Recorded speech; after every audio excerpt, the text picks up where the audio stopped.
Ngayong linggo, paano haharapin ng mga housemates ang bagong hamon ng nominasyon? Magmula sa sandaling ito, lahat kayo ay kabilang sa listahan ng nominado. At ang mga tandem housemates, maglalaban-laban para iligtas ang kanilang sarili. Sino ang maliligtas? Kayanin kaya nila ang hamon ng nomination race? Abangan yan ngayong linggo sa PBB, mga kwento ng Dream Team ni Kuya pagkatapos ng The Greatest Life. Is it the first time na gagawin natin to?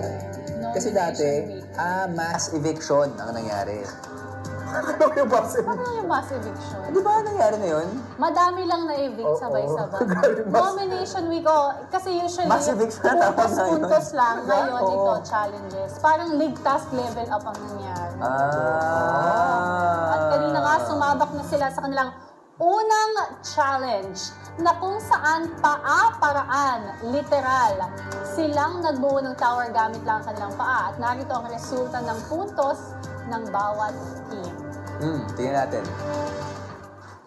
Ang simula ng week-long challenge ang pinakamataas, Maclis. Sila may 5 points. Corner, 4 points. Mayward, 3 points. Gino, 2 points. At mukhang last place ang Kiss Yong, 1 point. So, every single day, meron tayong challenge na gagawin. Ligtas challenge. At para ang doon sa... pinakamaraming mga puntos,